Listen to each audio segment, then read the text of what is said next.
Muy buenas tardes, amados hermanos, Dios les bendiga, amados pastores, pastoras, hermanos que están siempre siguiendo estos estudios, los cuales lo hacemos por la misericordia del Señor para llevar en un estudio bíblico, un necesario, uniendo criterios también, uniendo doctrina, porque somos una sola iglesia y debemos de predicar lo mismo, pero particularmente la palabra del Señor. Y bueno, gracias a su misericordia nos ha permitido este tiempo poder estar mirando las lecciones, revisando los textos bíblicos y especialmente aplicando estas lecciones a la palabra del Señor, a nuestra vida. Entonces, hoy tenemos una nueva oportunidad, Dios nos permite revisar este tema para este fin de semana, que es la lección número 45, la lección número 45 para el domingo 6 de noviembre del año en curso, año 2022. El sacrificio inolvidable, una mirada a la Pascua. Vamos a orar al Señor para luego entonces entrar de lleno a lo que es esta lección y espero, como siempre, en el Señor que sea motivo de bendición y de edificación para cada uno de nosotros. Dios nos bendiga. Mi Dios eterno, Padre de misericordia, te damos gracias, Señor, porque nos permite, Señor, tener una nueva oportunidad de estar alrededor de su palabra, la cual es lámpara a nuestros pies, lumbrera a nuestro camino, y somos edificados por ella, Señor. Por eso yo te ruego que usted bendiga a mis hermanos, mis pastores, mis pastoras también, algunos los que nos acompañan en esta jornada, de poder estudiar un momento la palabra del Señor. Te pido, Dios, que me des la gracia, me des entendimiento, sabiduría, no para vanagloria, no para ser maestro, sino, Señor, para impartir tu palabra, de lo que tú me das, pueda hacerlo por gracia, Señor, nada más. Ahora te pido tu bendición y tu dirección en el nombre de Jesús. Amén. Amén, Señor. Bien, gracias al Señor ya hemos orado y eso nos da una tranquilidad, una confianza de que lo que vamos a ver y vamos a revisar en esta hora sea motivo de mucha bendición para ustedes.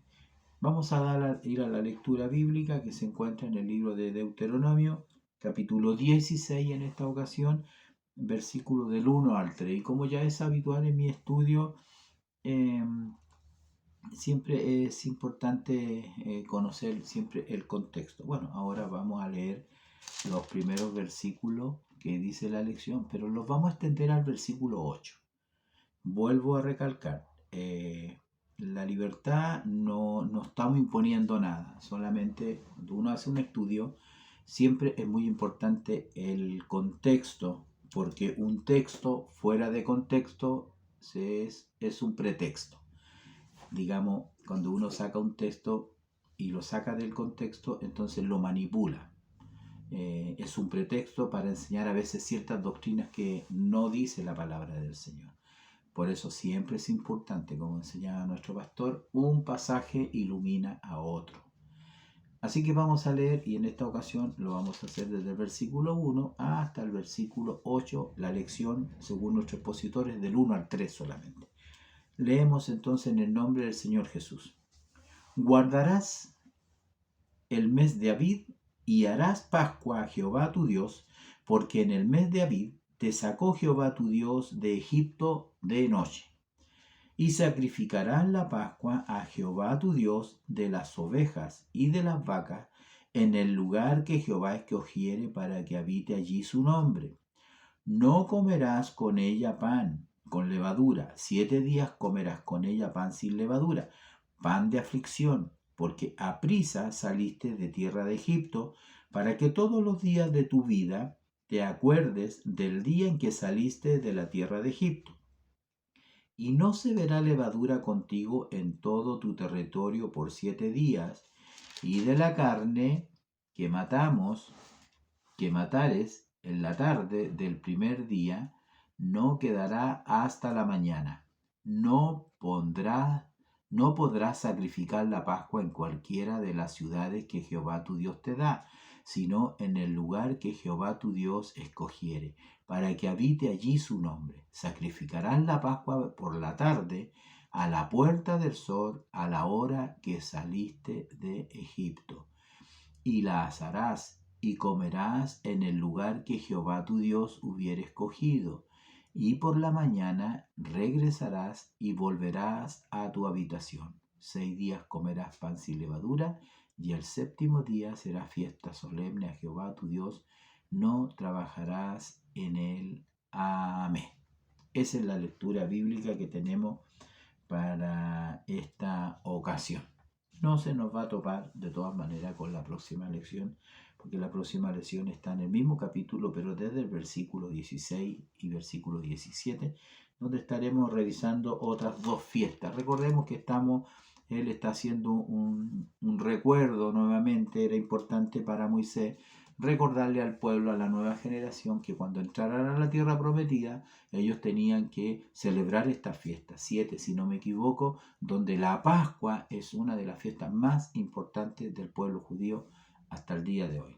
Entonces, tenemos esta lección que ya hemos leído, esta lectura bíblica, y donde también tenemos el texto a memorizar. Lo vamos a leer después en el transcurso de la lección, porque encaja perfectamente un poco en la segunda parte, quizás por allí, o cuando uno hace una explicación lo que es la Pascua, cómo apunta a Jesús, nuestro Cordero Pascual. Todo buen cristiano debe saber que eso básicamente significa.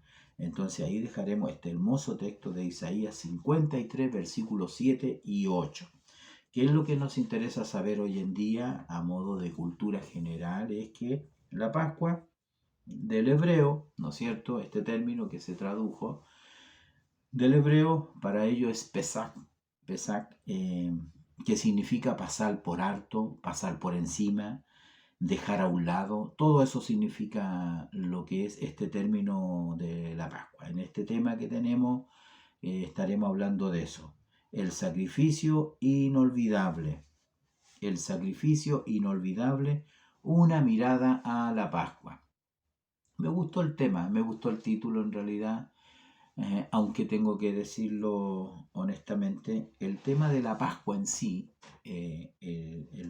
la Pascua que fue ordenada por el Señor, ya la vimos en la lección número 23, así que usted también como profesor puede darle una miradita al tema 23 del domingo 5 de junio del año 2022, donde el título de la lección en esa ocasión era la Pascua y la liberación. Por lo tanto, allí está todo un poco más explicado, más en detalle lo que fue la Pascua. Pero aquí lo que lo estamos haciendo es darle una mirada retrospectiva hacia atrás para mirar un poco qué es lo que era la Pascua. Y por último, vamos a refrescar algunas enseñanzas con respecto a esta festividad judía. Esta es una festividad judía, hay que tenerlo muy claro. El pueblo cristiano evangélico, los creyentes de hoy en día no celebran la Pascua, no celebran, porque la Pascua básicamente es la salida del pueblo de Israel de la esclavitud de Egipto. Eso hay que tenerlo un poco claro. Hoy en día hay corrientes cristianas evangélicas también que mezclan todo esto y hacen una mezcolanza media rara, donde están muy pendientes de todas las fiestas que tiene el pueblo de Israel. La fiesta de las cosechas, la Pascua, otras fiestas también, Yom Kippur, no es el tema hoy en día. Y además tengo que decirle, hay una corriente, no es cristiana, que son personas que tienen mucho de judaísmo. Yo me atrevería a decir con todo el respeto que son como los judaizantes del tiempo del apóstol Pablo, que le habla a los Gálatas, son del tiempo de hoy. Quieren judaizar al cristianismo, que guarden las fiestas, que guarden los preceptos, que guarden tantas cosas en realidad.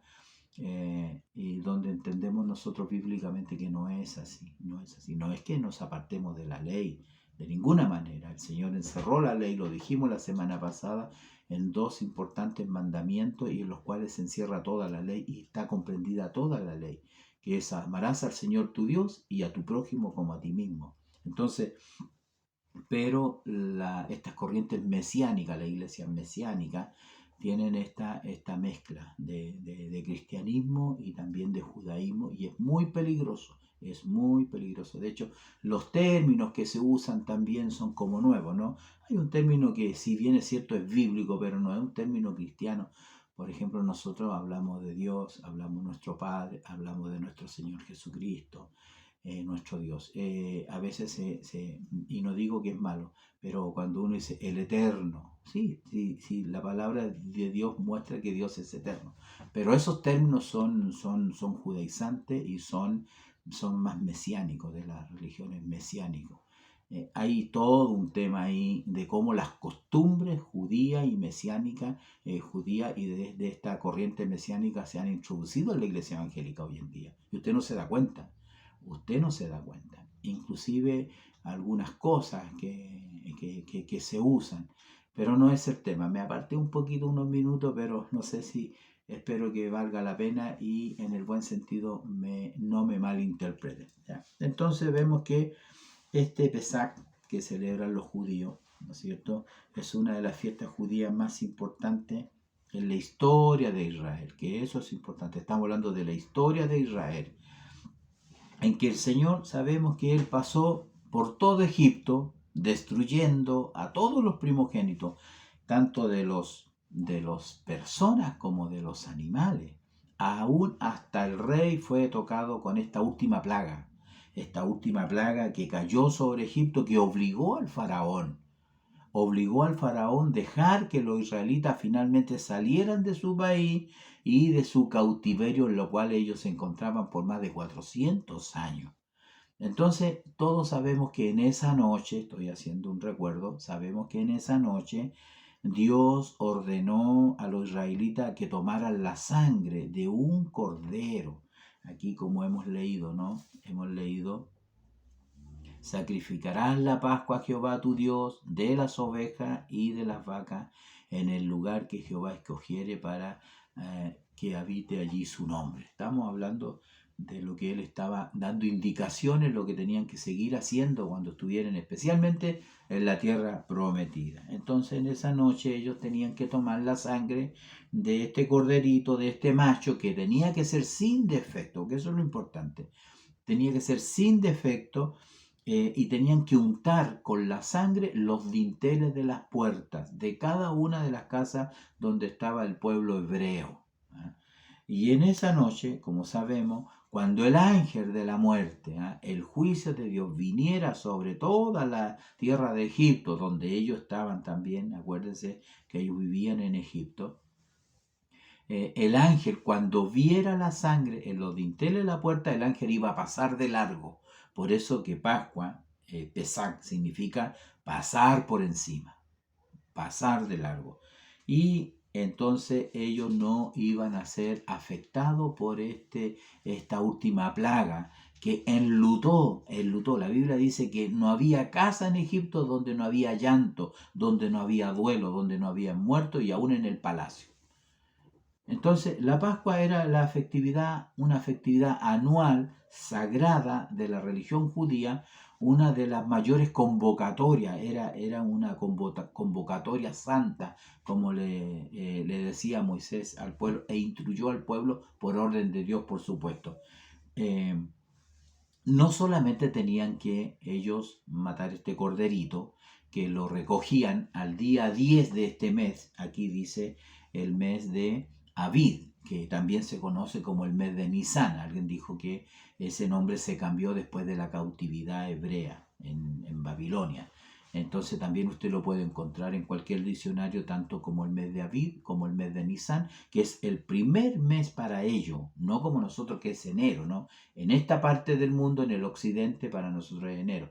Hay una explicación muy larga ahí que no viene al tema, que tiene que ver con el calendario lunar, el calendario solar, y por eso es diferente, pero para ellos era el primer mes del año donde ellos tenían que celebrar. Y una cosa importante, la idea de la celebración era conmemorar, recordar. Aquí mismo lo dice, ¿no? Dice la palabra del Señor: porque en el mes de Aviv te sacó Jehová tu Dios de Egipto, y de noche, y sacrificarás. Entonces, ese era el motivo, porque en ese día, en esa fecha, En el 14 de ese mes ellos salieron de Egipto. Fue una salida entre la noche y el amanecer. ¿Ya? Ellos comieron en la noche, después que se ocultó el sol, sacrificaron, se sirvieron la cena, este corderito con hierbas amargas, ellos con pan sin levadura, ellos tenían que celebrar esta fiesta religiosa.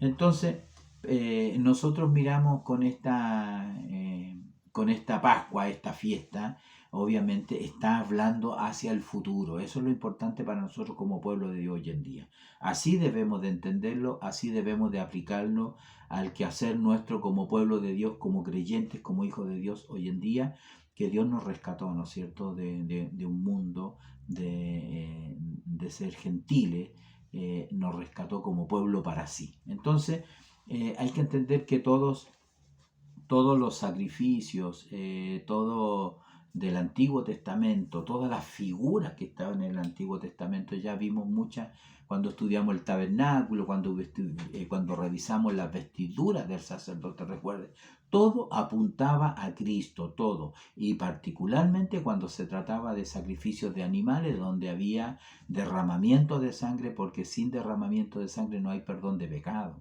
Entonces, esos corderitos, esos cientos de miles de corderitos que por décadas fueron sacrificados, hacían una función. El primero fue, como digo, en ese día de redención, de rescate, de la cautividad. Y como digo, prácticamente todos los sacrificios del Antiguo Testamento son prefigura de Cristo, así se llama. Cuando usted quiera decir que el corderito, ¿no es cierto?, que sacrificaron esa noche, ese cordero era una prefigura de Cristo.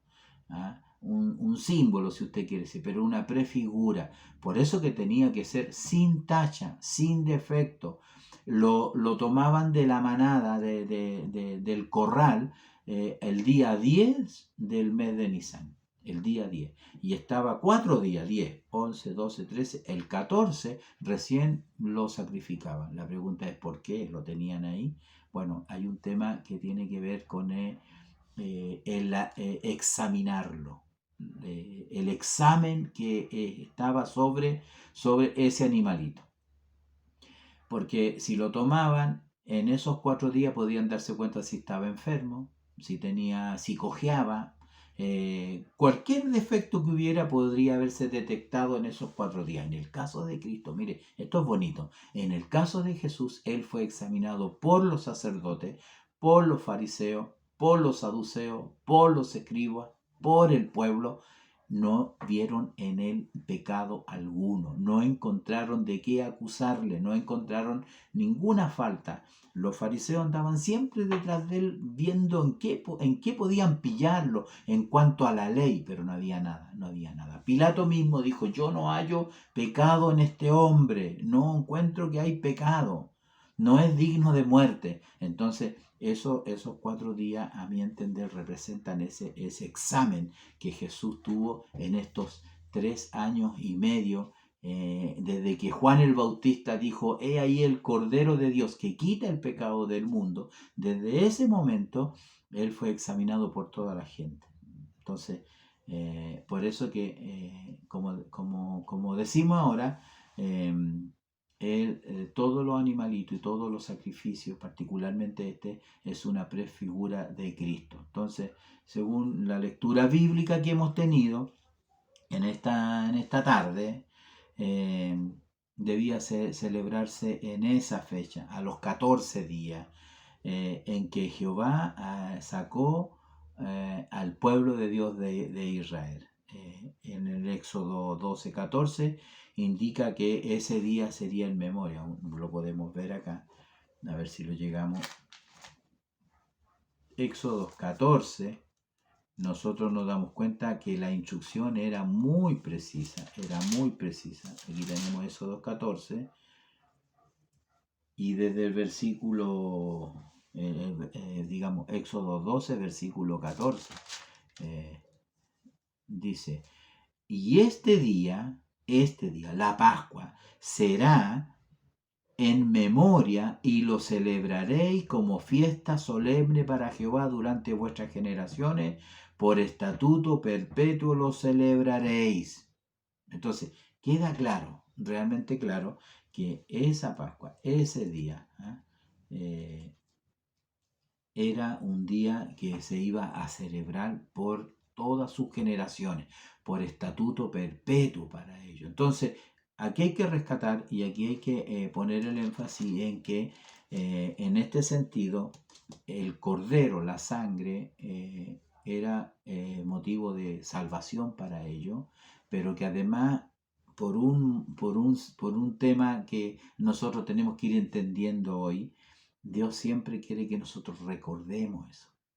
Eso es lo importante de la Pascua y de esta festividad. Recordarla, memorizarla, hacerla cada año. Eh, Hoy las iglesias, ya vamos a entrar al tema, pero antes que se me vaya, ¿no? Las iglesias en nuestra misión en este mes de octubre, noviembre, han estado celebrando Santa Cena. Ya vamos a hablar de la Santa Cena un poquito en algunos minutos, pero ¿qué es lo que le dice el pastor? Comed, esta es mi sangre que por vosotros ha sido derramada. ¿Ah?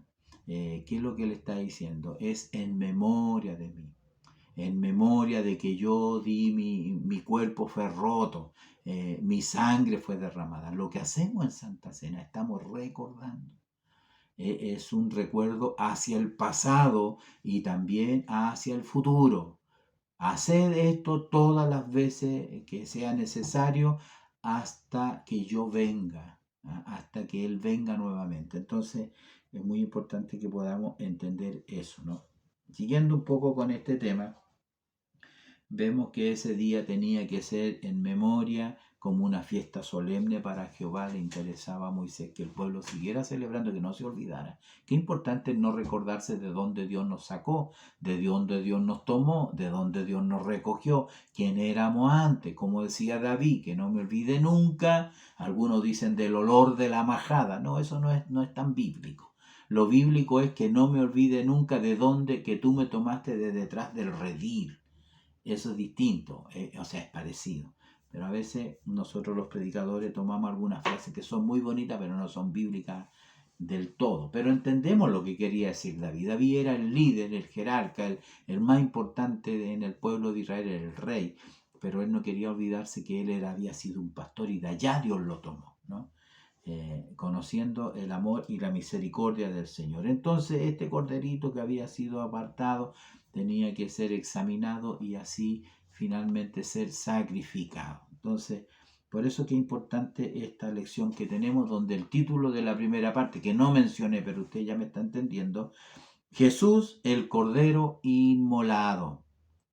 Jesús el Cordero Inmolado. ¿Por qué? Porque ciertamente, ya lo dije, la prefigura de la Pascua se va entonces a Jesús cuando Juan el Bautista, como dije anteriormente, él dice, y cuando ve a Jesús, él dice, este es el Cordero de Dios, que quita el pecado del mundo.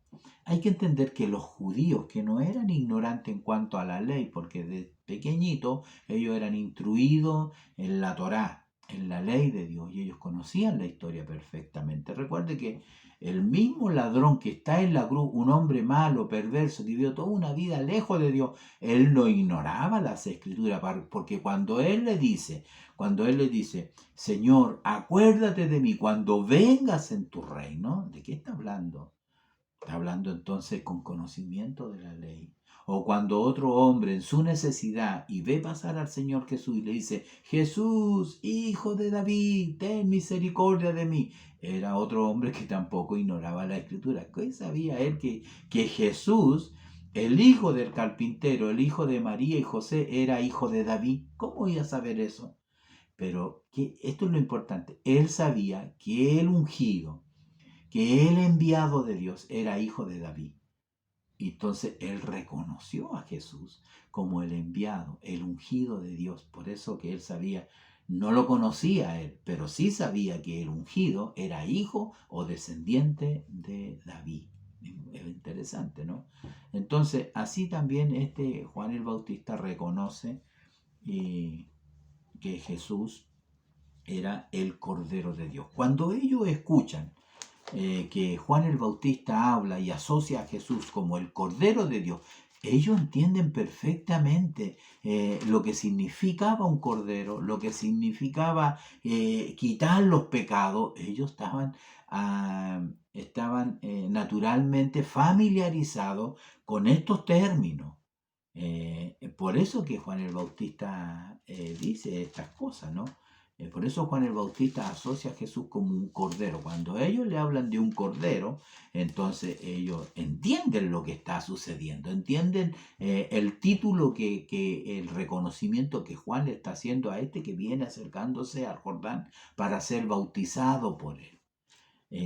Pedro, en este caso, en 1 de Pedro 1:9, dice la escritura en esta carta del apóstol Pedro, dice, Primera de Pedro, vamos a ver aquí, Primera de Pedro 1:19, por eso me parecía raro esa cita, ¿no? 1:19, vamos a leerlo. ¿Qué dice el apóstol Pedro? Dice, bueno, el 18 dice, y sabiendo que fuisteis rescatados de vuestra vana manera de vivir, la cual recibiste de vuestros padres, no con cosas corruptibles como el oro y la plata.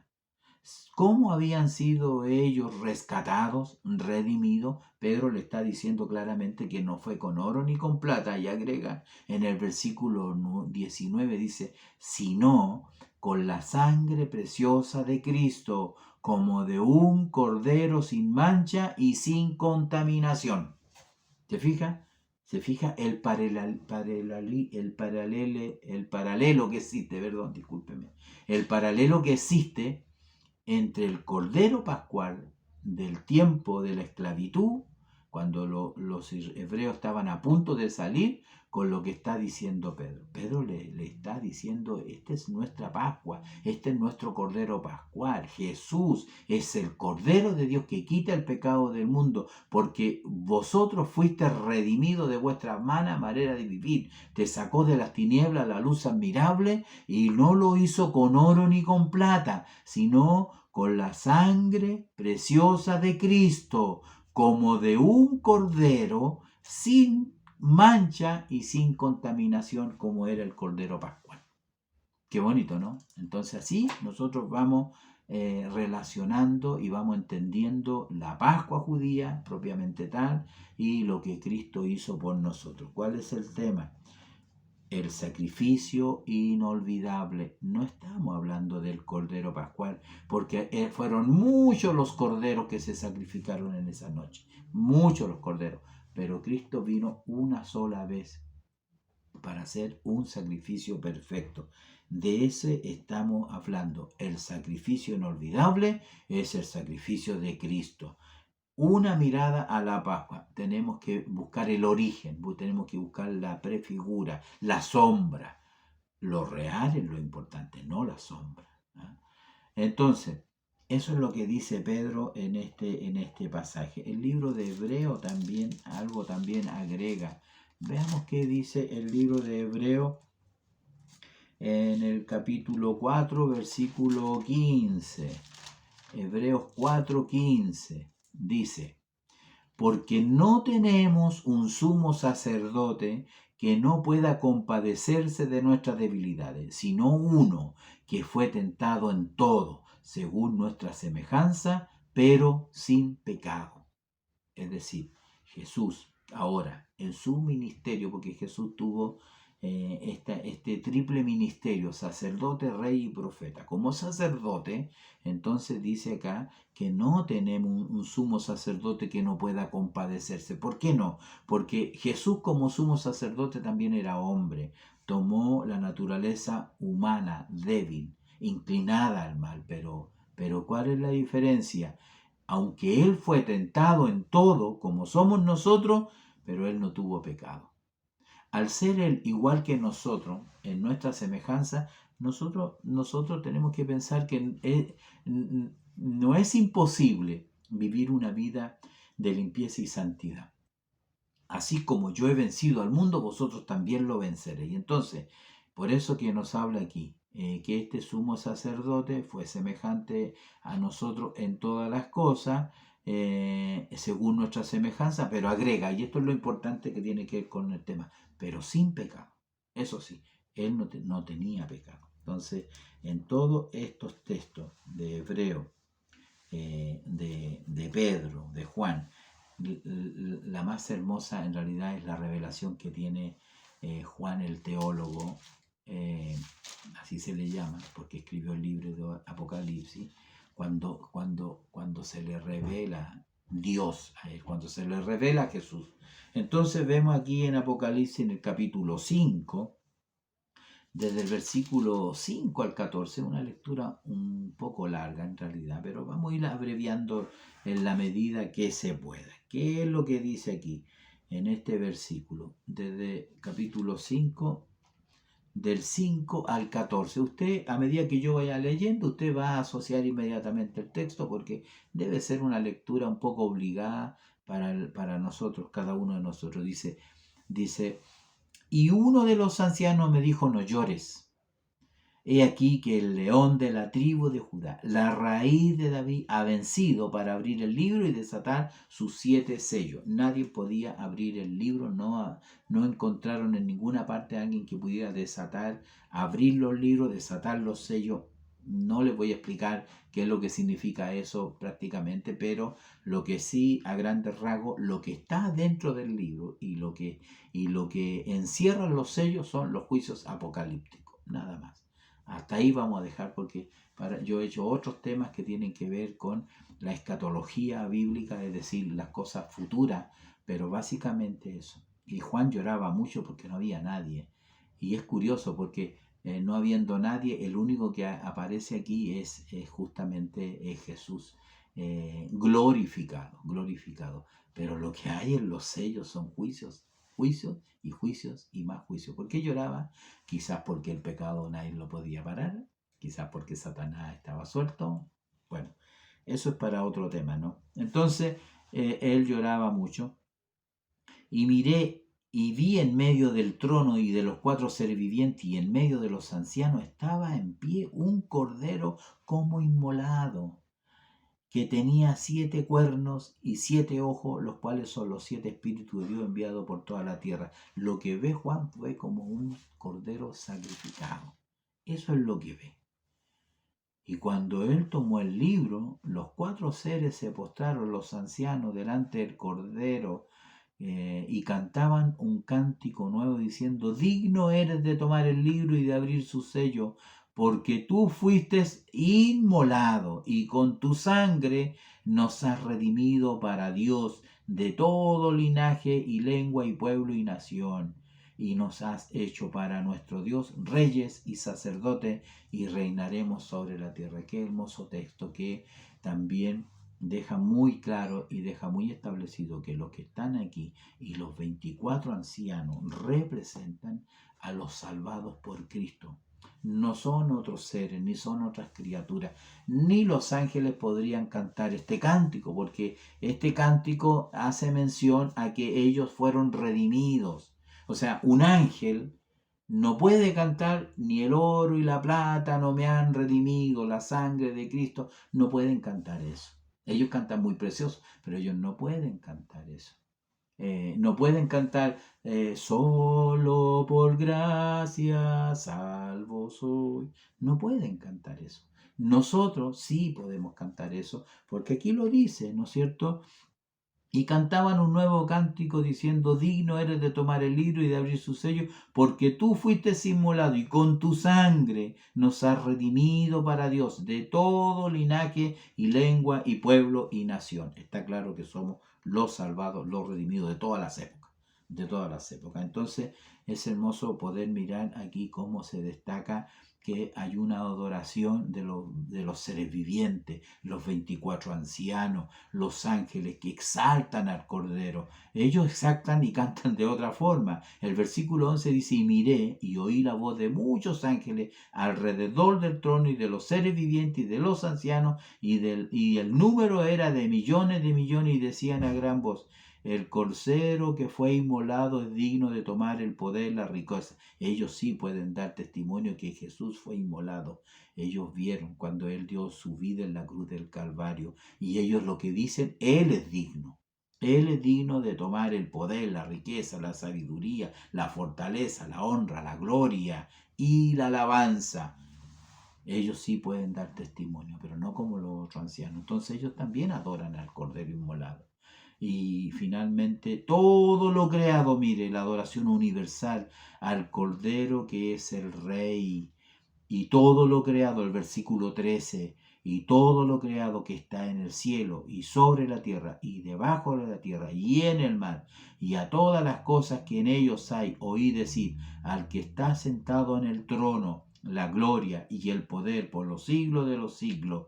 Y los 4 seres vivientes decían amén, y los 24 ancianos se postraron sobre su rostro y adoraron al que vive por los siglos de los siglos. ¿A quién? Al Cordero inmolado, a Jesús, nuestra Pascua, como dice alguna referencia de la segunda parte. Qué interesante es y qué hermoso ha sido poder en estos minutos mirar una mirada a la Pascua, porque nos muestra, nos indica que Jesús también es nuestra Pascua. Entonces, Dios nos bendiga, amados hermanos, mis amados pastores. Lo que dice el expositor es lo que hemos estado conversando. La Pascua, una de las 3 fiestas principales. Todos los varones debían asistir a esta Pascua, la celebraban de manera perpetua, debían de celebrarla de manera perpetua, todavía la celebran ellos. Y entender que ellos eran esclavos en Egipto, y cuando la plaga de la muerte estaba por llegar, los israelitas sacrificaban un cordero y marcaban con sangre los dinteles, lo que hemos estado hablando, ¿no? Esta fiesta es importante para los creyentes hoy en día porque nos muestra la imagen de lo que sería la redención de todos los que creen en Cristo Jesús. ¿Cuál es la importancia de la Pascua? Que es una prefigura. Nosotros no celebramos la Pascua, nosotros celebramos el sacrificio de Cristo. La única manera y forma de celebrar el sacrificio de Cristo que hizo por nosotros ni siquiera es haciendo estas reproducciones, ni siquiera debiera ser. Yo soy un poco reacio, pero eso, entiéndanme, esto soy yo nomás. Cuando hacemos estos actos a veces de Navidad o a veces de Semana Santa, y hacemos la figura de Cristo y recreamos particularmente, no los milagros en realidad, pero cuando llegamos a la parte cúlmine del sacrificio de Cristo, de la cruz, tenemos que tener cuidado y ser temerosos también un poco. De partida nunca vamos a poder representar algo que era tan sagrado, ¿no? Tan especial.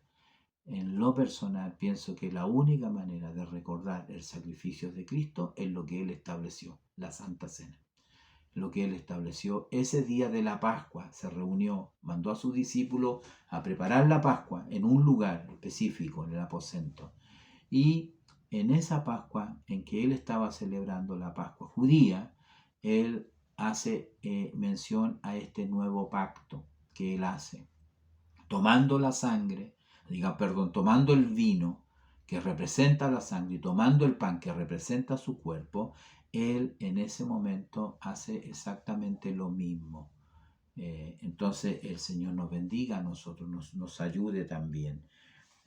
La Pascua para que habite allí su nombre. El título es un poco complicado, tengo que reconocerlo en realidad, pero vamos a esforzarnos para poder entender qué es lo que quiso decir y tenemos que ayudarnos con las referencias, ¿no? Primero voy a leer este párrafo que dice: la Pascua no se podía sacrificar de cualquier forma, o yo quisiera agregar que no se podía sacrificar en cualquier parte, porque eso era muy importante. De todas las ciudades, de todas las tribus, tenía que ser en un solo lugar. Y eso es importante. Y también la forma, por supuesto. Es decir, no podía ser cualquier cordero. Cuando Jesús estuvo en la tierra, ellos habían adulterado esto, ya lo habían cambiado, ya lo habían tergiversado, lo habían desviado. ¿Por qué? Porque la gente venía de lejos, traía su dinero y compraban en el mercado que estaba allí en en el templo mismo. Y si tenían otro dinero, habían cambistas, habían casas de cambio. ¿Se acuerda usted que Jesús se molestó mucho cuando había todo un negocio allí, todo un comercio allí? Así que la gente tomaba cualquier cordero, compraba y ese lo sacrificaban como la Pascua.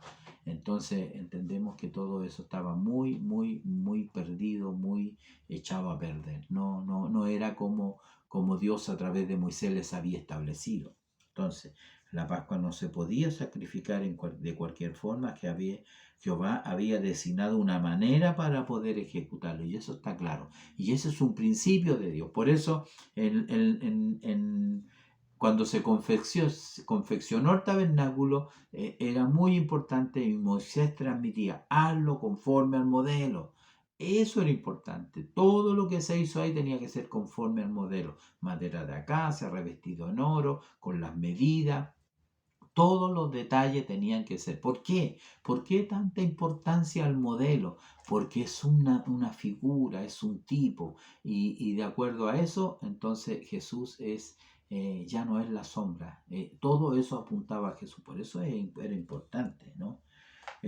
Cuando se conmemoraba no iba a ser una fiesta a la muerte, sino para que el nombre de Jehová habite allí. Cuando creemos que Jesús es nuestra Pascua, que ya fue sacrificada por nosotros, es para que su nombre sea glorificado en nosotros. Entonces tenemos esta segunda parte, en los minutos que nos quedan. Hemos dado harto tiempo. Yo creo que la parte central del tema es Jesús, el Cordero inmolado.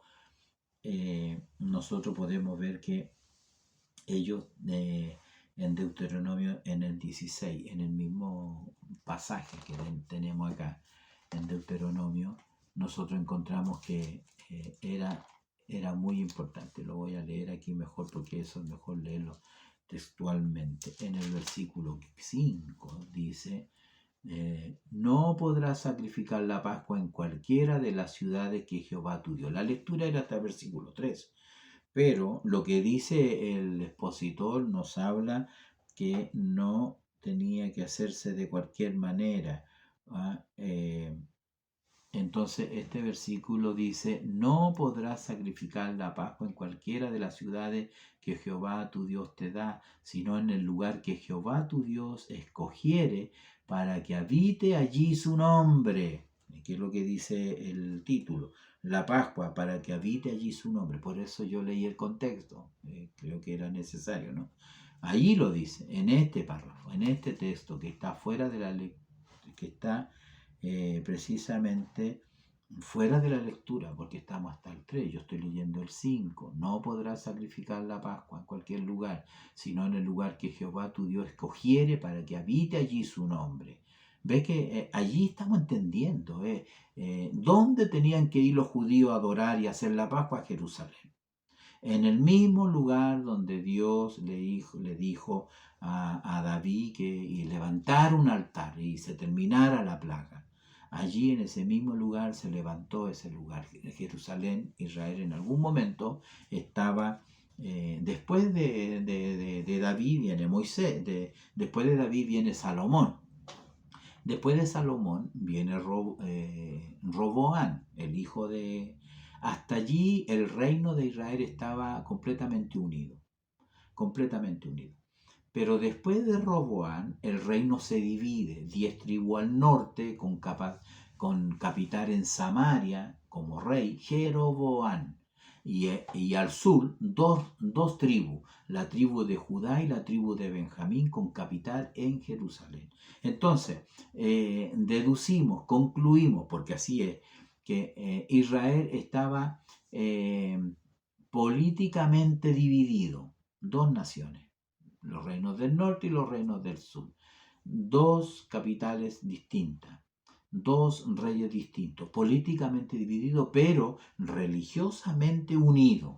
¿Por qué? Porque todos iban a Jerusalén a adorar, a hacer la Pascua, a hacer la fiesta, todo lo que tenía que ver con la parte religiosa del pueblo de Israel.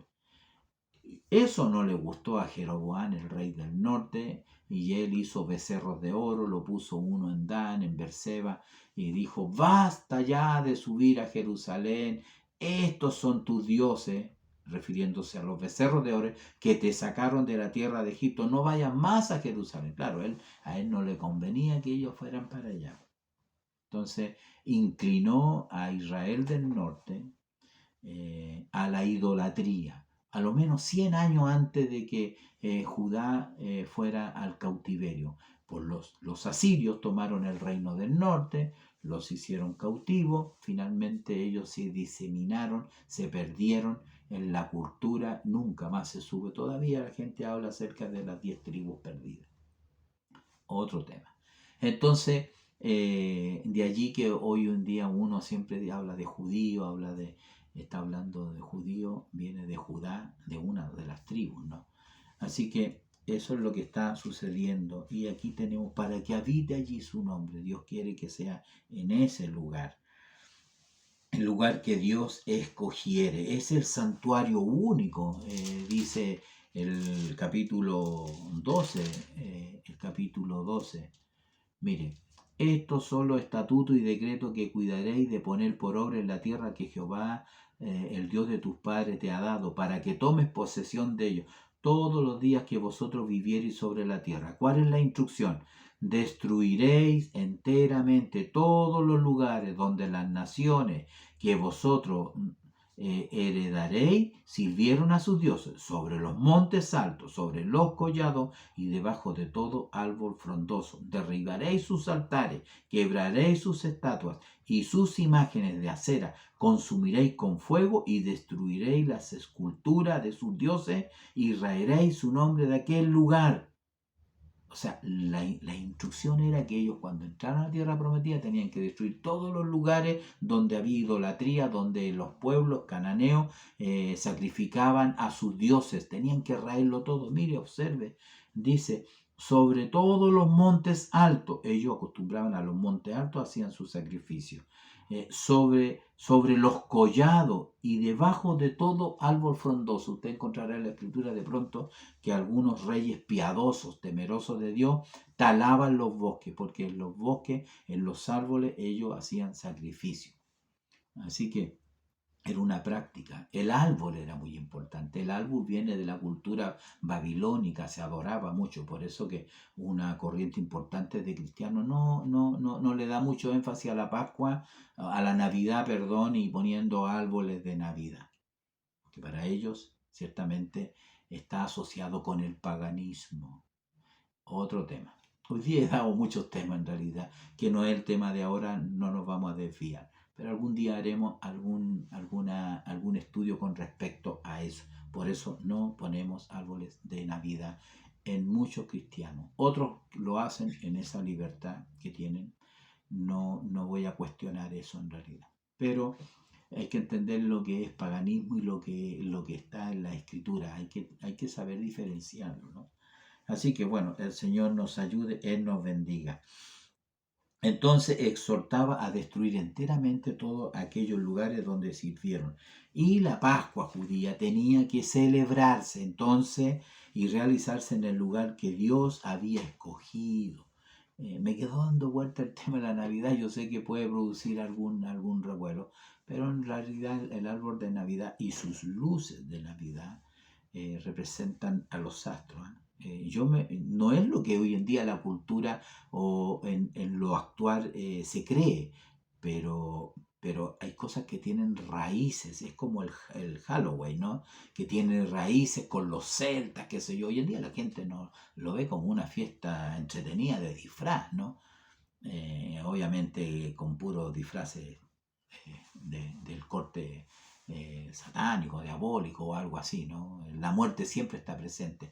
Hay muchas culturas que están dentro de la iglesia, que tienen raíces paganas totalmente. O sea, digamos, árboles, luces de colores que representan los astros. La gente antes adoraba a los astros, a las estrellas, a la luna. Eso no debe ser ignorado por ninguno de nosotros. Entonces, de allí que hay cierta creencia. Yo quiero respetar si ustedes hacen un tremendo árbol en la casa, pero ya leyeron la cita, ¿no? Y podría darle muchas citas referentes a los árboles. De hecho, no quería irme para esta parte, pero Tamuz y la doctrina de Babilonia es porque un árbol cortado cayó al suelo y luego brotó. Todo eso lo representan como el nacimiento, como la renovación, como cuando después Jesús se levanta de la tumba. Y que probablemente no me esté entendiendo mucho, pero bueno, quería cerrar eso un poquito. Aquí, ¿qué es lo que vamos a ver? Que la Pascua tenía que hacerse de la manera que Dios había establecido, y eso es importante. Esto es lo que vamos a extraer de este tema cuando nos quedan algunos minutos. Y yo estuve mirando en realidad, y en nuestro estudio también, porque creo que es muy importante que nosotros entendamos ese principio. ¿Qué principio? Este principio de que lo que Dios establece tiene que hacerse como Dios lo ha establecido.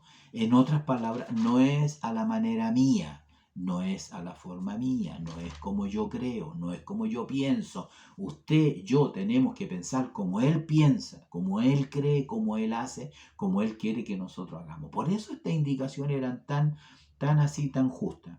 En el lugar que yo diga, de la forma que yo diga. Y encontramos un pasaje que es sumamente interesante en Primera de Crónica, un pasaje muy conocido también, que usted lo ha escuchado quizá en muchas predicaciones, que es hacer lo correcto de una manera incorrecta. Eso sería como el título. Si usted quisiera predicar un mensaje, podría ponerle ese título. Algunos que acostumbran ponerle título a los mensajes. Hacer lo correcto de una manera incorrecta. A veces los hermanos se le ocurre hacer algo en la iglesia y lo hacen nomás. La idea es buena, pero lo hacen de una manera incorrecta. Cuando ya no le avisan a quienes están por delante, ya un poco ahí ya parte mal la cosa. ¿Por qué no le avisan? Porque lo quieren hacer a su manera, a su forma. Y nosotros nos damos cuenta que al principio no es así. Eso le pasó al rey David. El rey David quiso traer el arca de donde estaba y traerla. Entonces, mire, inclusive el capítulo 14, bueno, Primera de Crónica en el 13, mire lo que dice, es importante el primer versículo. Entonces David tomó consejo con los capitanes de millares y de centenas y con todos los jefes. Y dijo David a toda la asamblea de Israel, si os parece bien. A ver, perdón, ¿a quién le está pidiendo consejo? David, por favor, ¿a quién les está pidiendo consejo? ¿De quién está buscando el parecer? Nosotros como hijos de Dios, nuestro parecer y nuestro consejo debe venir de Dios, debe venir de la palabra del Señor. Entonces, empezó mal, ¿no? Si os parece bien y si es la voluntad de Jehová, porque a veces también la cubrimos, ¿no? Enviaremos a todas partes por nuestros hermanos que han quedado en todas las tierras de Israel, enviaremos por los sacerdotes, por los levitas que están con ellos en sus ciudades, para que se reúnan con nosotros y traigamos el arca de nuestro Dios a nosotros, porque desde el tiempo de Saúl no hemos hecho caso de ella. Y dijo toda la asamblea que se hiciese así, porque la cosa parecía bien a todo el pueblo. ¿A quién le parecía bien? A David y al pueblo. ¿Y al Señor? ¿Por qué no consideramos al Señor cuando de lo que estamos hablando que tenía que hacerse del modelo, de la manera, de la forma de Dios? Es lo más importante. Entonces, en eso fracasamos muchas veces. Hombres, buenos hombres de Dios, buenos instrumentos, buenos hermanos de Dios, pero nos equivocamos por no consultar debidamente. Y no quiero decir que el pastor es el más iluminado, el que conoce todo. No, no, no. No estoy diciendo eso. Pero cuando a nosotros se nos da la idea que porque somos hijos de Dios lo podemos hacer, como dijo Coré, ¿no? ¿Por qué solamente tú puedes ofrecer incienso a Dios y nosotros no podemos hacerlo? Estamos cansados. De lo único que se nos ocupa es de echarnos al hombro las cortinas, los pilares y todas las cosas. Y ellos sentían que para lo único que servían era para trasladar el tabernáculo de un lugar a otro. Ellos querían otro oficio, querían una cosa más arriba. Entonces, así lo hizo David. David fue y puso el arca en el carro, en la carretela, tirada por bueyes, y usted sabe lo que pasó. Cuando los bueyes tropezaron, el arca se trasladó como para caerse. Usa, el que iba a cargo de la carreta extendió su mano, la ira de Dios cayó sobre él y fue completamente consumido. Pero cuando llegaron a la era de Kidón, Usa extendió la mano al arca para sostenerla, porque los bueyes tropezaban, y el furor de Jehová se encendió contra Usa y lo hirió, porque había extendido su mano al arca y murió allí delante de Dios. Y David tuvo pesar aquel día y dijo: ¿cómo he de traer a mi casa el arca de Dios? Era lo primero que tenía que haber pensado. Señor, ¿cómo yo voy a traer el arca? Tengo este deseo, esta buena intención de hacerlo. Señor, quiero hacerlo correctamente, quiero hacerlo de una manera adecuada. Señor, que no me equivoque. Uno tiene que ser temeroso en eso. Y no hacer lo que se le ocurre. Y no meter cualquier cosa, a veces al culto, a la iglesia, a la reunión, al servicio. Y le metemos costumbres mundanas y traemos cosas mundanas y ofrecemos fuego extraño delante del Señor. Por favor, no, nosotros tenemos que hacerlo al modelo de Dios, a la forma de Dios. Entonces él tuvo mucho pesar. Finalmente, para acortarle la historia, en otro pasaje, entonces, que no aparece acá, seguramente en el del libro de Reyes, entonces finalmente sabe a quién le consultó: a los sacerdotes, a los escribas, a los hombres que conocían la ley. Y ellos le dijeron: es simple, rey. Los levitas tienen que ir a buscar el arca, echársela al hombro y traerla, porque esa era la orden de Dios. Solo los levitas podían hacerlo, y no alguien distinto. Cuando yo le hice mención acerca de este rey Jeroboam, ¿se acuerdan, no? Hace unos momentos atrás, ¿sabe lo que hizo Jeroboam? Que no lo mencioné, ahora lo menciono. Él dijo: basta ya de ir a Jerusalén, estos son tus dioses. Levantó 2 becerros de oro. Y dice la escritura, escúcheme bien, él tomó gente del burgo, del pueblo, y los hizo sacerdotes. Él inventó o replicó las mismas fiestas sagradas que habían en Jerusalén, las replicó allí a su manera, a su forma, para celebrar a Dios. Entonces, eso nos indica que muchas veces nosotros, en nuestra iglesia, en nuestras congregaciones, se nos ocurre entrar o traer cualquier cosa que a los jóvenes se le ocurre, a los hermanos se le ocurren, o a veces pienso a lo mejor al pastor se le ocurre porque lo vio en otra iglesia, qué sé yo, en algún momento, en alguna iglesia hasta el trencito se hacía adentro, así que todos los hermanos unos tras de otros, imagínense. Y eso es poco hoy en día, eso es poco. Alguien me comentó hace poquito que en una iglesia cristiana habían celebrado Halloween con disfraces y todo, y además agregaron que se habían convertido mucha gente, por favor. Entonces, el Señor nos ayude, amados hermanos. Se nos ha ido el tiempo rápidamente. Yo hubiese querido hablar un poquito acerca de Jesús, la Pascua. Él es nuestra Pascua, ¿no? Entonces, Jesús ofreció a sus discípulos, como digo, en ese día, el vino, el pan, que eran parte de la ceremonia. Pero ahora bajo el nuevo pacto pasaban a ser símbolos de su sacrificio. Eran símbolos, como el Cordero de Dios. El pan simboliza su cuerpo, la sangre simboliza el vino simboliza su sangre. Cristo pagaría la pena por todos los pecados de la humanidad. Él es nuestra Pascua. Cuando hablamos que Él es nuestra Pascua, como dice la referencia que no vamos a alcanzar a leer allí en 1 Corintios 5:7, Él es el Cordero Pascual. Él es nuestro Cordero Pascual, sin mancha, sin contaminación. Entonces encierra un profundo significado. Cuando nosotros lo miramos, 1 Corintios versículo 5 al 7, y para terminar con eso, podemos ver que en esta referencia, ¿qué es lo que está hablando el apóstol Pablo? ¿Sabe lo que está hablando a Corintios, la iglesia, la iglesia, podríamos decir, más espiritual del Nuevo Testamento?